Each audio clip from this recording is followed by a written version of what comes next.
Vamos a dar inicio a la siguiente conferencia, Infraestructura Terrestre, que está a cargo del doctor Carlos Paredes, exministro de Transportes y Comunicaciones, magíster en Administración de Negocios en ESAN y que cuenta con un posgrado en la Escuela J.L. Kellogg de Estados Unidos. También se ha desempeñado como director del Programa Profesional de Administración Bancaria del Instituto del Sur en los primeros años de esa institución. Entre el 2011 y el 2014 fue ministro, repito, de Transportes y Comunicaciones, donde destacó por los importantes logros de su sector, gracias a la ejecución y avance de megaproyectos en infraestructura de telecomunicaciones, aeroportuaria, ferroviaria, portuaria, hidroviaria, vial y en concesiones reactivadas. Invito, pues, al estrado al doctor Carlos Paredes. Buenos días a todos. Es un placer compartir con ustedes esta mañana. En principio agradezco a los organizadores por haberme invitado y gustoso de compartir con ustedes algunas reflexiones y alguna información en torno al tema acerca del cual me pidieron que hoy día conversara con ustedes. La infraestructura terrestre, en particular la infraestructura de transportes y en este caso también algo de comunicaciones, que fueron los temas que yo vi de cerca en los primeros 3 años de gestión de este gobierno. Hace más de un año que yo me encuentro ya alejado de la cosa pública, dedicado a mis menesteres totalmente privados, pero siempre me mantengo informado y hoy día voy a compartir con ustedes alguna información que he intentado actualizar, valiéndome de los amigos que todavía quedan en el Ministerio de Transportes para tratar de contarles qué se está haciendo, qué se quiere hacer y un poco todos nosotros que vivimos de cerca la problemática logística podamos saber hacia dónde apuntamos como país y cómo es que cada uno desde nuestra esquina podemos contribuir de alguna forma a lograr los objetivos que perseguimos. Bueno, dicho eso, pasemos al tema. En principio, quiero partir por esta lámina que considero especialmente importante. Este es el resumen de un estudio que encargó AFIN en el año 2012, lo hizo con la Universidad del Pacífico y ESAN, si mal no recuerdo, y recientemente, hace unos días, me he enterado que la Cámara de Comercio de Lima, también con la Universidad del Pacífico, lo acaban de actualizar, que es básicamente el mismo con un agregado que ahora les voy a comentar. Se trata de la identificación de la brecha en infraestructura que hay en el país. En ese entonces, en el 2012, la dimensionaron en prácticamente 88.000 millones de dólares. La brecha de infraestructura al 2021. Esa fue la conclusión de ese estudio. El que acaba de actualizar la Cámara de Comercio de Lima arroja 20.000 millones de dólares adicionales. Ubican la brecha en infraestructura en el orden de 108.000 millones de dólares. Básicamente porque han agregado la brecha que corresponde a lo que es vivienda. La brecha actual, el déficit de vivienda actual y el proyectado para los próximos 10 años. Agregando ese concepto, a estos 88.000 se le suman 20.000 y logramos los 108.000 millones a los que me refiero. De estos 108.000 millones, al sector transportes y comunicaciones le tocan casi el 40%, ¿no? Algo menos que la mitad. O sea, de hecho, es un sector que tiene una responsabilidad enorme. Pero más enorme es este reto. Y es un reto el que tengo que ser muy claro y lo he repetido en innumerables oportunidades antes. Y yo creo que este estudio se ha quedado corto. Yo pienso que la brecha en infraestructura que tenemos en el país es mucho mayor. Y es una brecha que puede estar creciendo año a año, porque gracias a Dios, aunque suene un contrasentido, estamos en un país que ha estado creciendo a un ritmo importante, que sigue creciendo a un menor ritmo, pero que sigue creciendo y que seguirá creciendo. Y un país que crece es un país que demanda más infraestructura nueva, ¿correcto? Y si la capacidad de ese país para crear esa nueva infraestructura es a una velocidad menor a la que el país la demanda, por lo tanto, la brecha no se va a cerrar. En el mejor de los casos, se va a mantener si ambas velocidades son las mismas. Y yo me temo que por momentos la velocidad que tenemos de generar nueva infraestructura es menor que la velocidad a la que se demanda esa nueva infraestructura. Por lo tanto, tenemos que ser muy conscientes del problema que enfrentamos, del reto que enfrentamos y, si queremos ser positivos, de la oportunidad que esto significa para la empresa en general, ¿no? Todo problema es a su vez una oportunidad, como ustedes saben mejor que yo.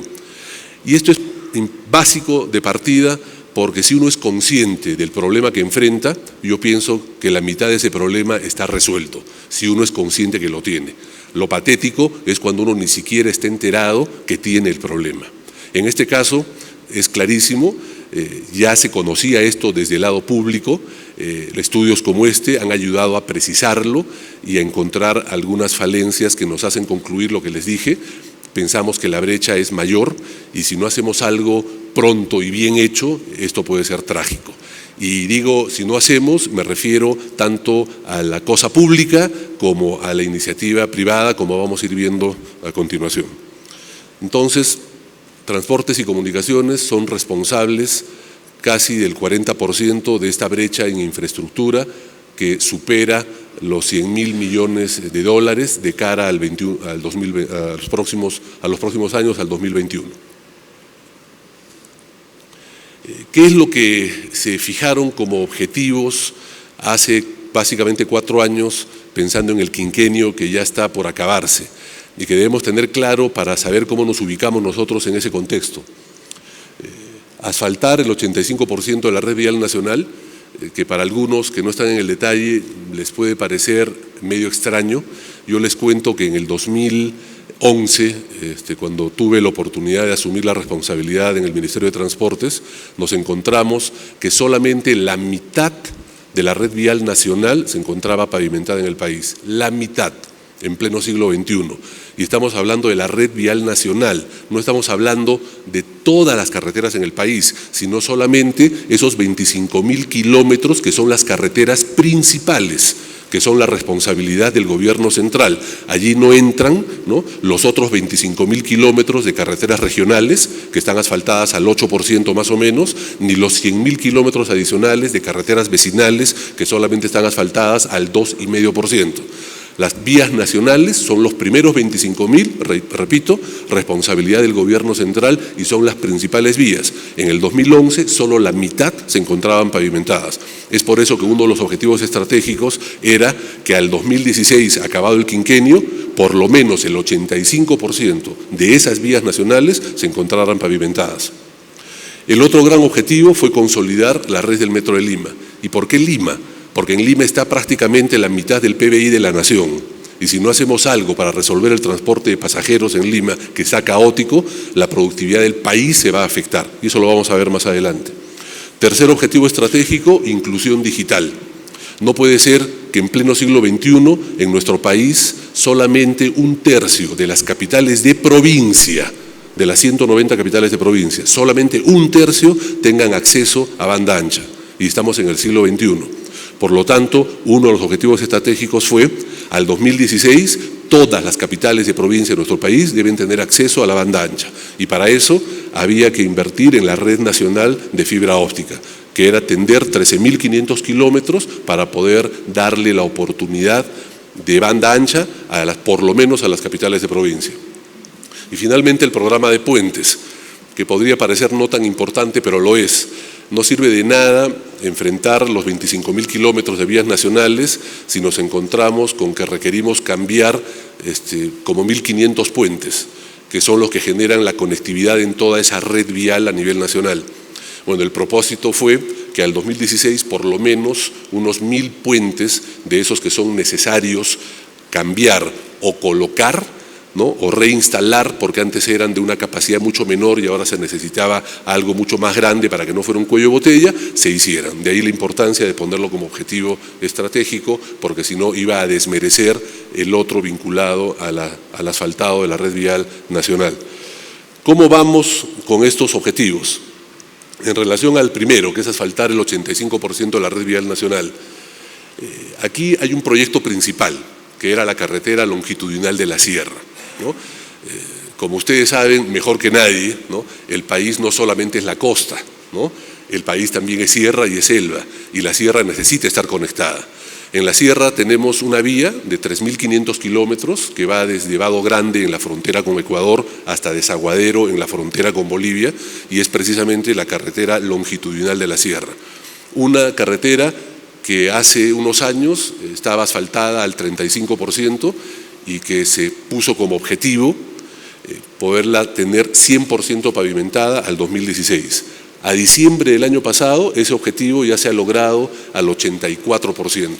O sea, con satisfacción puedo decir que las probabilidades que se logre tener esos 3.500 kilómetros totalmente asfaltados en el 2016 son altísimas. Es prácticamente una realidad, con los beneficios que eso trae consigo, no solamente en la calidad de vida de millones de peruanos, sino en la productividad, en la competitividad de todas las operaciones económicas que se desarrollan a lo largo de esos 3.500 kilómetros. Obviamente en ellos están incluidos el sector minero.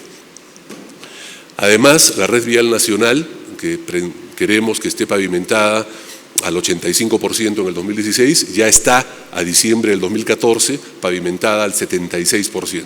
O sea, ese primer gran objetivo estratégico está en un franco avance y es altamente probable que se cumpla con lo que se propuso hace 5 años. Pero no es suficiente, ya lo dije al inicio. Además hay 25.000 kilómetros de vías regionales y hay 100.000 kilómetros de vías vecinales. El reto sigue siendo enorme, pero este es un paso importante. Respecto a la red del Metro de Lima, una red formada por 6 líneas que deben ser la solución para el transporte de prácticamente 10 millones de peruanos en la capital, que debió estar hecha hace 20 años. No se hizo por AB motivos, más vale tarde que nunca. Es mucho más difícil hacerlo en una ciudad consolidada como es Lima, ¿no? Es mucho más complicado y es más caro, ¿no? Buena parte se va a tener que hacer subterráneo porque si no la ciudad simplemente colapsaría si se hace por arriba, ¿no? Pero hay que hacerlo. Y aquí el objetivo era empezar su consolidación para que en las siguientes gestiones de gobierno se le diera continuidad a esta política de Estado y finalmente esos 10 millones de peruanos tuvieran acceso a un sistema de transporte masivo, eficiente, como en cualquier ciudad del mundo que se respete, que tenga más de 3 millones de habitantes, requiere de un sistema de transporte masivo como un metro, y Lima no lo tenía. Bueno, ya está operando la línea 1, que estaba a la mitad, ahora está completa, ¿no? Desde Villa El Salvador hasta San Juan del Lurigancho, ¿no? Y la línea 2 del metro, que era uno de los objetivos del quinquenio, ya se concesionó en marzo del 2014 y se han iniciado obras en diciembre del año pasado, ¿no? Esa línea 2, que son 35 kilómetros totalmente subterráneos, con trenes sin conductor, tecnología de punta, hecha para los 50 próximos años de Lima, va a ser una realidad hacia el 2019, 2020 plenamente. De aquí hasta esa fecha se va a ir entregando por tramos y se va a ir poniendo en operación paulatinamente. Pero de hecho ya es un objetivo que se está cumpliendo y que sobre todo apunta a algo fundamental: darle continuidad a las decisiones que se toman. Lo que es infraestructura no se decide y se culmina en una gestión de gobierno, es imposible, ¿no? Uno tiene que darle continuidad durante varias gestiones porque muchas veces solo los estudios pueden demorar 2, 3, 4 años, ¿no? Si se hacen bien, con transparencia y con todas las consideraciones técnicas para hacer un uso óptimo de los recursos. Solo los estudios. La ejecución puede tomar otro tanto de años para que entre en operación. O sea, puede pasarse una década desde que se tomó la idea y la decisión política de enfrentar un proyecto de inversión en infraestructura hasta que finalmente está al servicio de los usuarios. Por lo tanto, si no hay una continuidad en las decisiones políticas, esto se frustra. Y es 2 pasos para adelante, 3 pasos para atrás. Y eso hay que evitarlo dando pasos concretos que eviten que las decisiones sean reversibles. La red del Metro de Lima es una decisión tomada, no tiene marcha atrás. Años más, años menos, Lima va a contar con sus 6 líneas de metro y van a ser una solución al transporte masivo en la metrópoli. La banda ancha. En diciembre del 2013 se concesionaron para la instalación de los 13.500 kilómetros de fibra óptica. Desde fines del año pasado también se han iniciado obras, deben culminarlas en el 2016. y va a ser una realidad el que todas las capitales de provincia dispongan de banda ancha. Ustedes lo saben también, tanto como yo, la banda ancha es esa gran autopista que permite cantidad y calidad de información con velocidad. Si uno no tiene acceso a la banda ancha, estás en la era de la protohistoria, ¿no? Y no era posible que solo un tercio de nuestras capitales de provincia tuvieran acceso a banda ancha. Claro, era el tercio que es la carnecita, donde comercialmente es interesante poner banda ancha. En los otros 2 tercios jamás la iniciativa privada lo iba a hacer porque no es negocio. Entonces ahí es donde el Estado, en su rol subsidiario, tiene que entrar y a través de una APP, en este caso una concesión, una asociación pública-privada, el Estado pone una parte, el privado pone otra y se hace realidad una inversión destinada a una zona que de otra manera jamás vería posible una inversión de esta naturaleza. El impacto que esto va a tener, hoy día no lo medimos, más adelante yo les aseguro que va a ser brutal. El costo en el transporte de información, yo les garantizo que va a bajar a la 10ª parte de lo que cuesta hoy día, porque la competencia es maravillosa. Cuando hay competencia, lo que pasa con los precios y con la relación precio-calidad es impensable. La imaginación se queda corta. Yo estoy segurísimo que íbamos a ver una transformación del país en lo que se refiere a la información, a que Perú realmente sea un país digital en los próximos años cuando esto esté en marcha. Y este objetivo da paso a una acción adicional que ya se está iniciando y que se va a consolidar durante este año y el próximo, que es la concesión de prácticamente 30.000 kilómetros adicionales de fibra óptica, ¿no?, para poder llevar banda ancha desde las capitales de provincia, donde ya va a estar la red dorsal de fibra óptica, hacia los distritos. En nuestro país tenemos como 1.820 distritos, ¿no? Este proyecto de fibra óptica regional pretende llegar a 1.516 de esos 1.820 distritos a nivel nacional. Imagínense lo ambicioso que eso es. Y eso estoy convencido que durante la próxima gestión de gobierno va a estar culminado. Y el Perú va a ser otro en lo que se refiere a comunicaciones, ¿no? El enfoque que se ha tenido para tomar las decisiones acerca de estos objetivos, este es un enfoque que tiene que ver con la infraestructura, tiene que ver con los servicios y tiene que ver con la logística como el enlace que vincula a esa infraestructura con esos servicios. La carretera por sí sola, la ferrovía por sí sola, el aeropuerto por sí solo no son importantes por la infraestructura en sí misma, son importantes en función al servicio que brindan y son importantes en función a la solución logística que representan. Y para eso el enfoque multimodal es fundamental, ¿no? No todo se resuelve solo con carreteras o solo con puertos o solo con ferrocarriles. Es imprescindible enfrentar este reto con un enfoque multimodal, un enfoque integral, donde estén estos 3 puntales que les menciono. Bueno, aquí en ese concepto están imbuidos todos los objetivos que ya les he mencionado.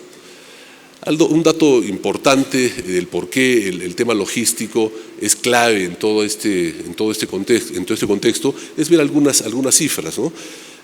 Vemos que en el Perú, por ejemplo, el costo logístico en relación al valor del producto bordea el 30 a 35%, el costo logístico, entre el 30 y el 35% del valor del producto, cuando en la región está alrededor del 24%, y en otros países desarrollados entre el 7 y el 9%.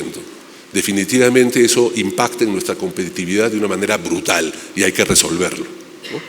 Y si lo vemos en función al tamaño de empresas, ¿no?, vemos que mientras más pequeña la empresa, por ejemplo, facturas de menos de $5 millones al año, el peso específico del costo logístico es mucho mayor versus si se trata de una empresa grande. Con lo cual, además, el tema del costo logístico mal enfrentado es una barrera para el crecimiento de las pequeñas y medianas empresas, que también hay que resolver, porque si no crecemos en conjunto, no crecemos, ¿no?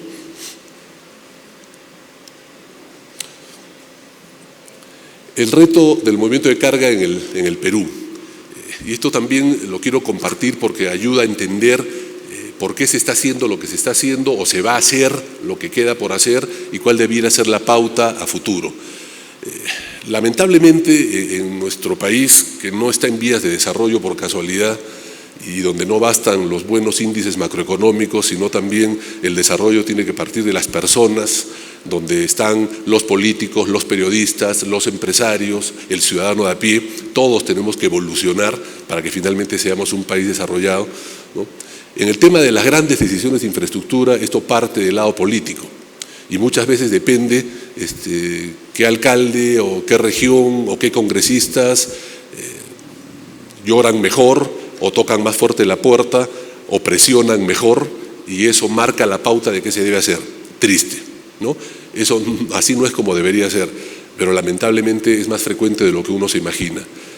Yo encontré, y lo tengo que reconocer, en el Ministerio un equipo técnico muy bueno, que partían de una premisa que alentamos en su momento, y es buscar un criterio que nos permitiera sustentar las decisiones de inversión del quinquenio y en adelante. Y ese criterio se basó en un estudio que se terminó en el año 2011, a través del cual se identificaron cuáles eran las principales producciones en el país y por dónde transitaban. Y así es como se identificaron 57 cadenas logísticas, que son las responsables de prácticamente el 90% de la producción nacional, incluida la del sector minero, ¿no? Y luego se vio por dónde circulan estas 57 cadenas logísticas, ¿no?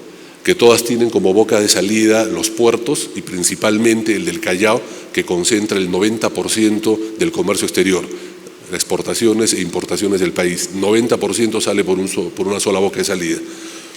Y se identificaron que estas 57 cadenas logísticas, ¿no?, transcurren por 22 corredores logísticos. De esos 22 son dos ejes estructurantes, que son del Callao hacia el sur 1, la Panamericana Sur, del Callao hacia el norte, la Panamericana Norte. Son 2 ejes estructurantes y 20 corredores adicionales. En total, 22 corredores logísticos.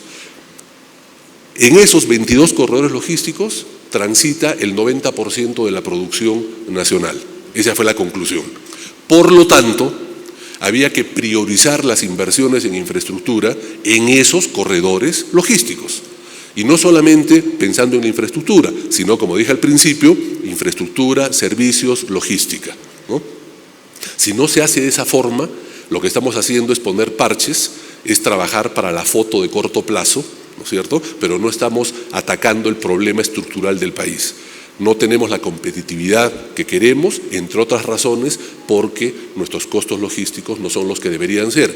Y son eso, entre otras razones, porque la infraestructura que tenemos no es la que debería ser. Por lo tanto, ¿por dónde es el camino? Estudios de este tipo nos dan el criterio en el cual basarnos para que no todo sea bobo o presión o quién golpea más fuerte la puerta o dónde me quiero tomar la foto para hacerme popular para la reelección, ¿no? Tratar de tener un criterio que traspase las gestiones de gobierno y que nos den alguna sensación de que hay visión de futuro, de largo plazo, ¿no?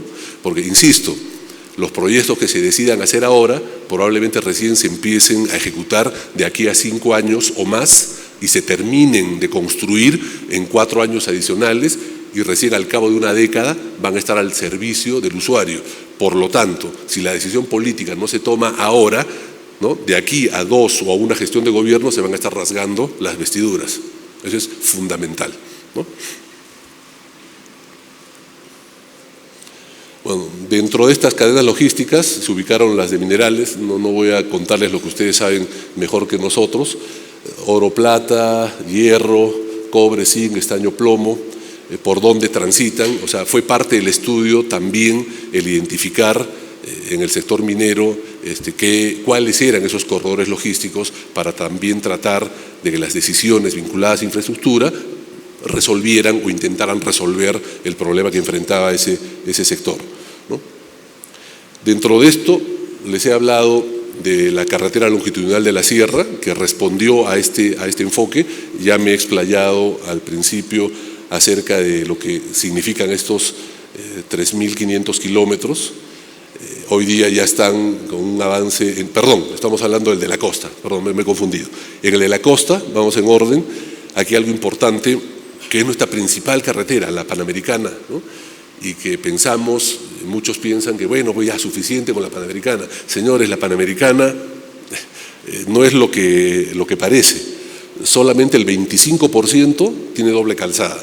El resto de la carretera principal de nuestro país no tiene doble calzada y en muchos tramos ya parece la callejuela de un pueblo joven, ¿no? Hay que hacer algo ahí.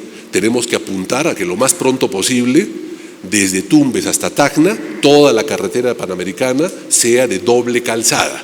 Cada calzada significan 2 vías, ¿no? O sea, es una autopista, lo que necesitamos es una autopista.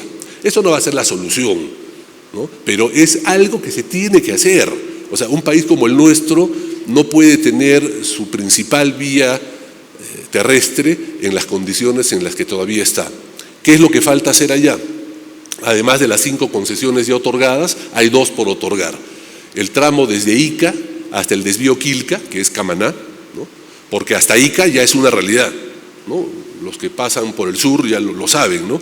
Ya se está haciendo la autopista a Pisco, 50 kilómetros, a Ica otros 50 kilómetros, esos 100 kilómetros de autopista van a ser una realidad para el próximo año, ¿no? Y acá de lo que estamos hablando es de Ica hasta Camaná, donde también debe haber doble calzada. Ya hay una concesión que está previendo eso en 2 etapas, que se gatillan dependiendo el tráfico de vehículos, etcétera, pero eso ya debe estar concesionado, ¿no? Para que no sea motivo de análisis después, ya que sea motivo de análisis ahora, de decisión ahora, de presupuesto ahora y de conseguir al socio privado que sume esfuerzos para que esto haga posible. Por ejemplo, en el caso de esta concesión, si la memoria no me falla, la están preveyendo que sea autosostenible, ¿no? Porque el tráfico lo puede justificar en su momento y se irá gatillando en la medida que este tráfico así lo exija, pero ya tiene que estar en la agenda, ¿no? La otra es la que va hacia el norte, de Sullana hasta la frontera con el Ecuador, ¿no? Se trata, en este caso, de una APP, una concesión cofinanciada, o sea, el Estado va a poner una parte y el privado pondrá otra, a diferencia de la otra, donde se espera que el privado ponga todo, porque el tráfico así lo amerita. En el caso de esta, como les dije, que va desde Sullana hasta la frontera con el Ecuador, se contempla 6 vías de evitamiento, 109 kilómetros de segundas calzadas, 276 kilómetros de rehabilitación y 100 puentes adicionales. Una inversión de 2.500 millones y la idea es que sea, como dije, cofinanciada. Eso es lo que falta por hacer en la carretera panamericana. La concesión hacia el sur, ¿no? De Ica hacia Camaná, y en el norte de Sullana a la frontera con el Ecuador. En el sur, de Camaná hacia Tacna, ya está resuelto, porque tenemos la Panamericana Sur, que ya está concesionada por 25 años, ¿no? Y además tenemos un par vial, que es la costanera, no está pegadita, está paralela, pero que es un par vial y sumadas ambas equivalen a una autopista. Por lo tanto, de Camaná hacia Tacna está resuelto. Lo que hay que resolver es de Ica a Camaná, que es lo que les he mencionado. Y de esa forma tendríamos el tema de la Panamericana acabado. Y no nos olvidemos que esos son los 2 ejes estructurantes en el tema de nuestros 22 corredores logísticos. Que nos guste o nos disguste, es la realidad con la que tenemos que vivir y hay que enfrentarla. Mientras hacemos otras cosas, esto no es lo único, ¿de acuerdo? Pero esto hay que enfrentarlo. La de la sierra, que es la que ya les comenté, los 3.500 kilómetros, que ya están pavimentados al 82% a diciembre del año pasado y que al 2016 debe estar terminado. Esto es una inversión como de 3.000 millones de dólares, importante. Hay algunos tramos que se hacen vía obra pública, la licitación clásica, hay otros tramos que se hacen vía concesión, ¿no? APPs, ¿no? Y ahí está el detalle. Toda esta información luego se queda con la organización y quien quiera repasarla con calma la va a tener a disponibilidad. Esto también, una buena parte está en la página web del Ministerio de Transportes, es información pública. Lo que pasa es que muchas veces no nos preocupamos en bucear, en indagar y en preguntar, ¿no? Pero ahí está, ¿no? O sea, nada de esto es secreto de Estado. En la selva, que también es parte del país, ¿no? Y varios de ustedes tienen operaciones ahí o cercanas a la selva. Hay que hacer algo, o sea, no vamos a resolver su problema en 5 años ni en 10, pero hay que empezar, ¿no? Y eso tiene que ver con algunas inversiones vinculadas a esos corredores logísticos previamente identificados. Algunos pasan por la región selva, ¿no? En el futuro surgirán otros, pero los que ya están identificados hay que atacarlos con alguna inversión, por más mínima que sea, ¿no? Hay algunas concesiones por otorgar, por ejemplo la de Tarma, la Merced, Villarrica, Puerto Bermúdez, San Alejandro y luego la de la Merced hasta Puerto Copa. y hay un ferry de Iquitos a Santa Rosa que está en plena evaluación para luego poder tomar una decisión al respecto. La carretera central, la famosa carretera central, que es un dolor de cabeza para muchos de nosotros. ¿Qué hacemos allí? Hay una concesión del 2010 por 25 años que ha estado parada hasta hace un año más o menos, ¿no? Porque lamentablemente en el contrato había pues algunos vacíos vinculados a las puestas a punto, que es lo que el Estado tiene que hacer para luego entregárselo al concesionario y él ya asuma de ahí en adelante la responsabilidad. Hubo algunas imprecisiones, ¿no? Y cuando lamentablemente hay esas imprecisiones, el funcionario público, el burócrata, ¿no?, lo que hace es: yo no me como este sapo, porque si no después Contraloría me va a desvestir, ¿no? Desde este lado del escritorio, donde yo también he estado más de 25 años, a veces nos jalamos de los pelos, ¿no?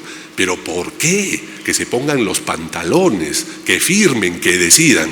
Bueno, eso es bien fácil decirlo desde el balcón. Yo ya he enfrentado varias acusaciones constitucionales, ya sé lo que es ir a la Fiscalía, y eso recién comienza, ¿no? Yo lo he dicho varias veces a mis amigos: una cosa es ser parte del cóctel y del diagnóstico, y otra cosa es ser parte de la solución y bajar al llano y exponerte. Es muy diferente, ¿no? Y que sin que suene arrogancia, yo me puedo dar el lujo de decirlo así de claro, porque ya pagué mi cuota de sacrificio, ¿no? Y sé lo que es estar ahí metido, y por eso comprendo. Igual no me gusta, igual me enerva, me indigna la falta de pasión por tomar decisiones y asumir riesgos, pero la tengo que comprender, porque hay que estar cerca, hay que estar dentro para entenderla. Igual no la acepto, pero la comprendo, ¿de acuerdo? Ese es el mensaje, y tenemos que vivir con eso. Eso no lo vamos a resolver de la noche a la mañana. Entonces seamos conscientes de los problemas que encontramos y evitemos volver a cometerlos.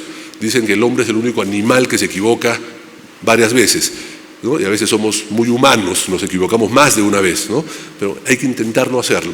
El Perú no nació sabiendo hacer concesiones. En el país no éramos expertos haciendo estos tipos de contratos. Es comprensible que hayan vacíos, imprecisiones en muchos de los que se hicieron antes, que hay que resolverlos vía adendas. Adendas que tienen que estar firmadas por funcionarios que asumen responsabilidad al suscribirlas. No es sencillo.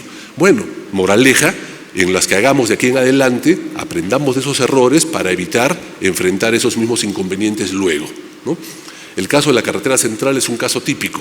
Estuvo esa concesión parada durante muchísimos años porque hubo estas imprecisiones, estas ambigüedades. Ya se han resuelto, entiendo que ya empezaron, ¿no? Allí de lo que se trata es enfrentar desde el puente Ricardo Palma, Loroya, el desvío Cerro de Pasco, y desde Loroya a Huancayo, ¿no? Mejoramiento de toda la carretera, hacerse cargo del mantenimiento, ¿no? Pocas mejoras, la verdad. O sea, esta concesión no va a ser la solución para la carretera central. Ensancharla no se puede porque ahí tienes la cordillera. En algunos tramos se podrán hacer pases de adelantamiento, como un maquillaje, si lo quieren ver así de crudo. Esta no es la solución para unirnos con el centro, pero hay que enfrentarla, está ahí, tampoco la puedes abandonar, ¿no? Bueno, pero algo importante para esta conectividad con la zona central es el ferrocarril, el túnel trasandino, ¿no?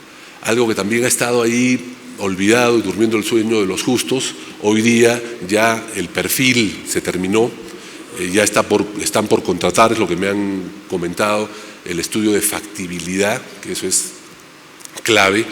Si no hay estudio de factibilidad, no se da la viabilidad a un proyecto, ¿no? Por lo menos ya se ha definido de qué extensión va a ser, son como 25 kilómetros, y ya se ha definido que es monotubo, ¿no? Solamente para ferrocarril. No me pregunten por qué, eso lo han decidido los técnicos, hay un estudio que respalda eso, pero por lo menos ya se decidió, ya se avanzó. Lo que hay que ponerle es el acelerador, porque la concesión en la carretera central, como dije, no va a solucionarlo. El túnel trasandino por sí solo tampoco es una solución, pero va a ayudar, y sumado a la otra intervención, ya van a dar una conectividad de otra calidad a la zona centro con la costa, ¿no? Bueno, y además un tema que sí se podía hacer de inmediato, que se demoró en hacerlo, pero ya se está aplicando, que es esta gestión en la circulación de los vehículos de carga especiales, restringiéndolos en los fines de semana, y cuando hay feriados largos, la carga en general, salvo los perecibles, se ha organizado de tal manera que evitar que interrumpan el mucho mayor flujo de vehículos domésticos, vehículos particulares, esos fines de semana o esos feriados largos. Es un paliativo, tampoco es la solución, es el conjunto de todas esas medidas lo que intenta ser una solución, ¿no? Transporte marítimo y fluvial, bueno, ya han hablado del tema de puertos en la sesión anterior, no me voy a detener mucho en esto, simplemente ver la foto grande. Hay 7 concesiones actualmente, 6 concesiones marítimas y una fluvial, y hay 3 iniciativas privadas autosostenibles que no requieren dinero del Estado, que están sobre la carpeta, están siendo evaluadas y que yo espero que pronto generen una decisión. Si no hay plata del fisco metida, debería ser mucho más fácil y mucho más rápido, ¿no? Depende de cuán bien estructuradas estén esas iniciativas privadas para que de una vez se aprueben. Uno puede pensar, oye, pero si no interviene dinero del Tesoro, ¿por qué no se aprueba y ya? No es tan sencillo, porque el que se haga una iniciativa privada, un puerto, un aeropuerto, una carretera, de determinada forma, que es como la plantea el proponente, puede resolver algunas necesidades y dejar de resolver otras, que se van a quedar sin ser resueltas de por vida, porque la ejecución de esa iniciativa privada ya mata cualquier otra posterior. Entonces, cuando se aprueba esa, se tiene uno que asegurar que es la solución óptima, porque no hay una segunda oportunidad. Si hay una iniciativa privada para el puerto de Salaberry, o sea, es en esta la buena decisión, porque no va a haber un segundo puerto de Salaberry de acá a 20 años. Va a ser ese y nada más que ese. Entonces, ese tiene que estar bien dimensionado, bien estructurado, bien pensado, para que vía iniciativa privada se ejecute, ¿no? Pongo como ejemplo el de Salaberry, porque me tocó estar presente en varias reuniones donde se discutía de cuál debía ser el enfoque que se le debía dar, si debía considerar un terminal de minerales o no, por qué, sí, cómo, cuándo, el almacén fuera, dentro, bla, bla.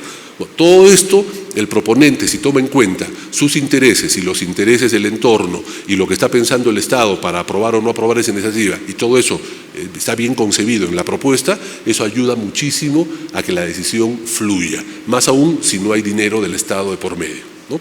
Ese comentario lo hago en relación a las iniciativas privadas y es válido para cualquier tipo de infraestructura, ¿no? Y lo digo así de frío porque a mí me ha tocado desde el lado privado estar también haciendo propuestas en algún momento y pues, obviamente pues, lo que uno muchas veces pretende es maximizar la rentabilidad y eso no es malo, ¿no? Y si además tengo un impacto social positivo, en buena hora, pero mi principal objetivo no es maximizar el impacto social positivamente, ¿no es cierto? Salvo que sea una ONG o la Madre Teresa de Calcuta. Mi objetivo es el otro y en simultáneo es, ¿no? O sea, así es. Y si estoy diciendo una barbaridad y algunos discrepan conmigo, lo acepto, pero mis 30 años en la actividad privada me han demostrado que así es, ¿no? Y no son incompatibles el maximizar la rentabilidad con lograr impactos sociales buenísimos. No es incompatible, se puede hacer, ¿no? Pero cada quien tiene sus prioridades y uno tiene que ser consciente cuando se siente en un lado del escritorio las prioridades del que está en el otro lado para poder conciliarlas y hacer que fluya. Si uno se terquea en solo mis prioridades, se puede entrampar, ¿no? Ustedes me entienden a lo que me refiero, o sea, entonces eso también hay que tomarlo en cuenta, ¿no? Ok, me queda poquísimo tiempo, así que vamos a volar.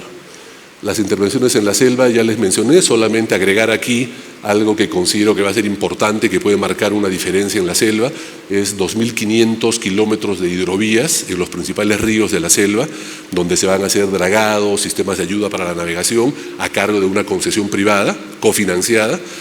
Esto ha tenido algunos problemas, pero ya se están resolviendo y yo estoy seguro que esto va a ser una realidad en los próximos años y va a ayudar mucho a la selva.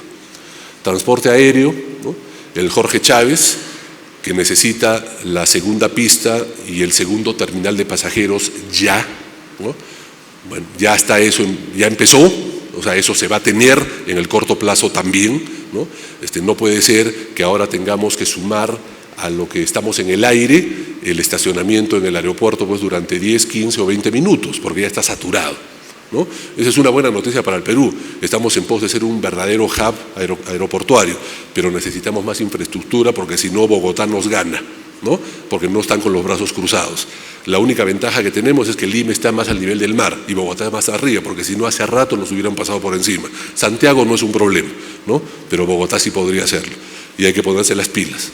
Y en los otros aeropuertos ya hay concesiones privadas, APPs, que están ejecutando las inversiones de acuerdo a lo previsto, en unos más rápido, en unos más lento, no faltan los problemas alrededor de. Ayer me comentaban un tema en el aeropuerto de Andahuaylas que ya lo van a resolver conjunto el privado con el público en buena hora, ¿no? Y esto ya va a caminar. Solo había 3 aeropuertos que se quedaron, Jaén, Huánuco y Jauja, que ya se encargó a Proinversión para que hagan una concesión que probablemente caiga en manos de alguno de los 2 concesionarios que ya tienen a su cargo los aeropuertos del norte o los del sur, para que marginalmente se hagan cargo de estos 3, ¿no?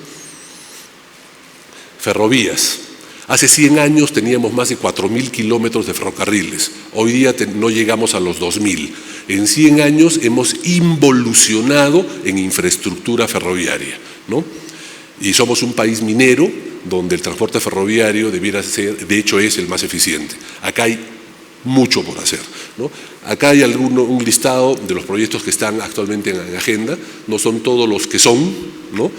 Son todos los que deberían, o sea, estoy convencido que faltan, pero son un buen avance. El tren de la costa, de Lima a Ica y de Lima a Sullana, ¿no? El tren de cercanías de Lima a Huacho y de Lima a Ica, para que luego se interconecte con la red del metro de Lima.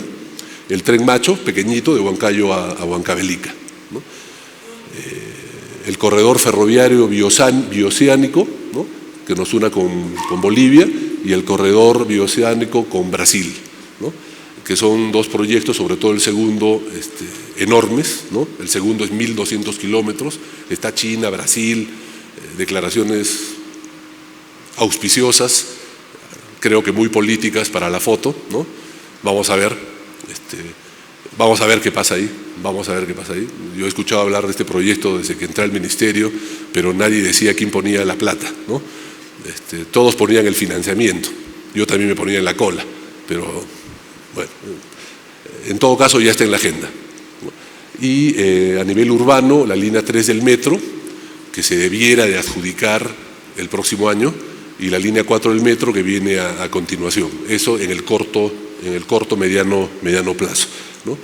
En el tema ferroviario, insisto, hay mucho más por hacer y allí el sector minero puede tener unas iniciativas muy importantes, ¿no? El tema ferroviario se puede gatillar muy rápido si es que hay la demanda, y la demanda principalmente en el mundo viene o de los granos o de los minerales. Aquí no va a venir de los granos, va a venir de los minerales. Entonces, han habido iniciativas privadas que se han quedado en el tintero porque se cayeron algunos proyectos mineros, ¿no? Denle vueltas, yo creo que de aquí puede salir mucho en relación a la infraestructura ferroviaria.